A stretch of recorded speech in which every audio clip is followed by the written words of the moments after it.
이 전시회에서는 폴란드의 방위산업 업체와 해외의 방위산업체도 많이 참가하였으며 유튜브 채널 무기의 황제TV 공 포스팅이 도움이 되셨다면 구독과 댓글, 관심 표현해주세요. 시청해주셔서 감사합니다. 특히 한국의 현대로템도 참가하여 K2 전차의 폴란드 모델인 K2PL을 전시했습니다. 폴란드가 갖는 물량만 놓고 보면 독일과 프랑스가 폴란드에 참여를 거부할 이유가 없었지만 독일과 프랑스 양국은 정치적인 이유로 폴란드의 MGCS 참여 요청을 거부했다. 독일과 프랑스 양측이 폴란드의 MGCS 참여를 거부한 가장 큰 이유는 밥그릇 때문이다. 양국은 프랑스의 넥스터사가 전체 사업 지분의 50%를 독일의 크라우스마페 200만사와 라인 메탈 디펜스가 각각 25%의 지분을 갖는 것으로 잠정 합의했다. 이 지분이란 개발과 양산을 위한 예산 투자 비율을 의미하기도 하지만 완성품이 나왔을 때 생산 작업 일감을 얼마나 가져가는지를 결정하는 중요한 변수다. MGCS는 2035년부터 생산될 예정인 차세대 전차지만 여기에 적용되는 기술은 정말 별 볼 일 없는 수준이다. 주포는 라인메탈이 개발한 130mm 활강포로 사실상 확정됐고 차체도 현용 르클레르나 레오파드 2H 보병 전투차인 KF-41의 차체를 일부 개조해 개발비를 줄이는 것으로 거의 합의가 이루어진 상황이다. 즉, 이 사업은 큰 기술적 리스크를 배제하고 안전하게 양국의 전차 전력을 현대화하는, 다시 말해 기술 개발보다는 양산에 초점을 둔 사업이다. 따라서 독일과 프랑스는 현재도 진행 중인 협상에서 치열하게 밥그릇 싸움을 하는 중이다. 누가 더 많은 부품을 만들고 해외 판매 시 누가 더 로열티를 많이 챙길 것인지를 두고 다투는 판에 폴란드가 끼어들면 이 밥그릇을 두고 싸울 경쟁자가 하나 더 생기는 셈이다. 폴란드가 이 사업에 참여할 경우 주사업자가 될 오브렁 연구소나 부마르와 밴드 부마레버디는 노조의 영향력이 대단히 큰 회사이기 때문에 독일과 프랑스 입장에서는 폴란드가 MGCS 사업에 참가하는 것이 달가울 수가 없었다. 이 때문에 독일은 지난 1월 폴란드의 MGCS 참여 요청을 공식적으로 거부한다고 밝혔다. 이 때문에 폴란드는 다른 대안을 모색할 수밖에 없었고 이 과정에서 미국의 M1A2 전차와 한국의 K2 전차가 유력한 후보로 거론되기 시작했다. 특히 지난해부터 폴란드가 미국과 군사적으로 급격하게 밀착하기 시작하면서 M1A2 전차가 후보군으로 거론되기 시작했으나 국내 기술 도입 생산을 원하는 폴란드의 요구와 달리 미국은 M1A2 전차의 해외 면허 생산을 허용한 적이 없기 때문에 K2 전차가 사실상 유일한 후보로 좁혀진 상황이다. 분위기가 이렇게 흘러가자 폴란드 현지 기업에서 먼저 K2 전차의 기술 도입 생산을 제안하고 나왔다.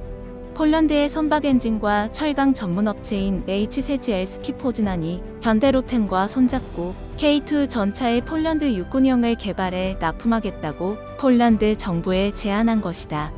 여기에 현대로템이 화답하면서 K2 전차의 폴란드 수출은 급물살을 타기 시작했다. 폴란드 정부는 자신들이 선택할 수 있는 사실상 유일한 대안인 K2PL에 상당한 관심을 보이고 있다. 한국인보다 큰 폴란드인의 평균 체형을 고려해 내부 공간을 더 넓히고 폴란드 육군의 주요 요구사항이 반영된 K2PL이라는 개조개발 모델이 나온 이유도 바로 이러한 배경 때문이다. K2PL은 우리나라의 K2보다 보기륜이 하나 더 추가돼 차체가 좀 더 길어졌다. 포탑 역시 대형화되었으며 전면과 측면에 신형 장갑이 적용돼 방어력이 기존의 K2와는 비교할 수 없을 만큼 강력해졌다. 포탑 상부에는 원격으로 조작되는 중기관총, 360도 전 방향에서 날아오는 대전차 미사일이나 로켓을 요격할 수 있는 능동방어 장치도 추가됐다. 주포는 K2 전차와 동일한 55구경장 장포신 120mm 활강포다. 여기서 발사되는 K279 날개 안정식 철갑탄은 현존하는 운동에너지탄 가운데는 최정 상급인 800에서 850mm급 관통력을 가진 것으로 알려졌다. 신형 복합장갑과 신형 주포로 무장한 K2PL은 폴란드의 주적인 러시아군의 모든 현용 주력 전차를 어렵지 않게 제압 가능하며 최신형인 T14 아르마타조차 상대가 까다로운 성능이다. 폴란드의 국방 전문 매체인 ZBI는 이번 M1 A2셉3 도입이 폴란드 국방부가 진행하고 있는 현대화 프로그램에는 영향을 주지 않는다라고 보도하고 있으며 도입 조건도 훌륭하다. 디펜스24 등 보도에 따르면 현대 로템은 폴란드 측에 기술과 부품을 제공하고 폴란드 현지에 생산 라인을 만들어 K2PL을 생산하는 방안을 제시한 것으로 알려졌다. 폴란드가 원하는 바로 그 사업 방식이다. 폴란드 정부가 이 방안을 수용할 경우 계약 규모는 최소 300억에서 400억, GOT 하나 10조에서 12조 원에 달할 전망이다. 더 주목할 만한 것은 폴란드가 K2PL을 도입하면 인접 국가에 수백 대의 추가 수출로 이어질 가능성이 크다는 것이다. 폴란드는 인접한 체코와 슬로바키아, 헝가리 등 이른바 비셰그라드 그룹 비지그레드 그룹의 일원으로 폴란드의 신형 전차 도입은 나머지 최근 레오파드 2 전차를 도입한 헝가리를 제외한 체코와 슬로바키아 육군에게 큰 관심사다. T-72 전차를 운용 중인 이들 두 국가의 차세대 전차 도입 규모는 최대 200여 대에 달한다. 요컨대 폴란드의 신형 전차 사업은 폴란드군 수요 최대 800대, 신형 전차 도입 의사를 밝힌 인접 국가 최대 200대 등 1000대 규모까지 확대될 수 있는 21세기 유럽 최대의 전차 도입 사업이 될 가능성이 농후한 소위 대박의 기회다. 부디 수주의 성공에 K2 흑표가 유럽의 대평원을 질주하는 모습을 볼 날이 오기를 기대한다. 이번 M1 A2셉3 전차의 도입은 폴란드의 정치적인 결정도 포함되어 있습니다. 폴란드의 경제 상황은 코로나 사태의 영향으로 작년에 4.0%를 기록했으며 4.0%라는 수치는 다른 EU 국가들에 비해 비교적 선방한 결과라고 할 수 있지만 폴란드 정부로서는 폴란드의 경제 상황도 고려해야 하므로 90억 달러 약 10조 원가 투입되는 울프 프로그램이 없어지게 되면 폴란드 내에 반발을 불러올 수도 있습니다. 따라서 폴란드의 국방 예산에 포함된 울프 프로그램과는 달리 M1 A2 전차의 도입은 국방 예산 외의 예산에서 진행될 예정이며 지난 9월 6일에 공개된 폴란드 국방부의 2022년도 예산 초안을 보더라도 M1 A2 전차 구입 예산과 어쨌든 이번에 2021 폴란드 방위전시회 엠스포와 내년도 예산안이 발표되자 여러 섹션 중에 가장 많은 댓글이 달려 폴란드인들의 K2PL에 관심을 반영했습니다. 폴란드인들의 댓글을 살려보면 대부분 폴란드의 산업기술 발전을 위해서는 한국과 손잡아야 한다는 댓글들이 많으며 폴란드의 안보를 위해서는 미국과 손을 잡아야 하지만 폴란드가 미국에게 종속당할 우려가 있다라는 댓글들도 많이 눈에 띕니다. 그럼 폴란드인들이 K2PL에 대해서 어떤 생각을 가지고 있는지 댓글들을 살펴보겠습니다. K2를 가져가와 라이센스 생산을 시작해야 최소한 기술과 경험에서 이익을 얻을 수 있습니다. 에이브럼즈 전차를 250대를 사는 것은 너무나 많은 예산이 동반되며 그 돈으로 K2PL을 구입한다면 폴란드는 국방과 경제를 둘 다 잡을 수 있습니다. 미국에서 에이브람스 전차를 도입해서 폴란드는 양키들에게 영원히 종속당할 것입니다. 폴란드는 한국과 손을 잡아야 합니다. K2PL과 미래에 나올 K3PL을 위해 한국과의 협력은 미래에 대한 투자이며 5년 안에 폴란드는 한국에게 전차 기술을 이전받을 수 있을 것입니다. 폴란드에서 K2PL을 생산한다면 8년 후에 첫 번째 K2플로이 나올 것입니다. 하지만 미국에서 에이브럼즈를 계속 구입하게 된다면 폴란드는 미국에게 의존해야 합니다.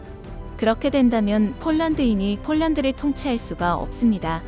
폴란드의 자주권을 위해서 K2PL을 선택해야 합니다. 현재 폴란드의 HSW와 피트러드워, 메스코와 같은 폴란드 방위산업체의 능력은 형편없습니다. 이 기업들을 현대화하려면 정치권의 의지가 필요하지만 미국제 전차를 선택한 것을 봐서는 정치권의 의지가 없어 보입니다. K2는 유럽 평야가 아닌 한국의 산지에 적응하기 위해 개발된 전차이기 때문에 폴란드에는 적합하지 않습니다. K2는 차체에 24발의 탄약고가 있는 전면만 잘 장갑되어 있으며 차량 주변은 제대로 보호할 수 없습니다. 평야에서 이러한 전차는 측면 사격으로 쉽게 파괴될 수 있습니다. 따라서 폴란드에 현지화된 K2를 구매해야 합니다. 하지만 K2PL은 아직 개발되지 않았고 8년 후에 폴란드 내에서 생산이 가능합니다. 물론 K2PL 프로그램은 초기에는 한국인이 필요하겠지만 이후에는 한국인들의 도움 없이 폴란드인이 제조해야 합니다. 그러나 우리는 8년 후의 전차가 아니라 지금 당장 전차가 필요합니다. K2 전차가 측면이 약하다는 것은 사실이 아닙니다. K2는 레오파드만큼 측면 공격에도 강합니다. 에이브람스는 지정학적 근거에서 무의미합니다. 미국은 다음 전쟁에서 패배하거나 패배할 가능성이 높습니다. 유럽은 스스로를 걱정해야 합니다. 여기에는 두 가지 옵션이 있습니다. 첫 번째 옵션은 매우 원근감 있는 프로젝트인 K2 프로젝트의 공동 개발에 참여하는 것입니다. 잠재적으로 K2 프로젝트는 한국과 폴란드에게 매우 유익합니다. 그러나 폴란드에서 제조한 K2PL을 보려면 5년에서 8년을 기다려야 합니다. 여러 장소에 연료 저장고를 만들어야 하는 문제에 부딪히고 있다고 폴란드 언론들은 말하고 있습니다. 폴란드 육군은 한국과 협력하는 것이 우리에게 가장 유익하고 이익이 될 것이라는 인상을 받았습니다. 장기적으로 에이브럼즈를 사는 것은 수익성이 낮습니다. 에이브람스는 단지 시간을 폴란드 전차 산업을 위해 시간을 벌어줄 뿐입니다. 폴란드에게는 K2PL 또는 K3PL0I 실제입니다. K2PL은 더 이상 미국에서 전차를 구입하지 않아도 되는 폴란드를 위한 유일한 솔루션입니다. 기술과 생산 능력, 군비 협력을 위한 탄탄한 기반, 그리고 세계적인 기술 리더인 한국과의 협력은 폴란드에게 좋은 기회입니다. K2PL은 디자인과 테스트 및 생산을 폴란드에서 할 수 있습니다.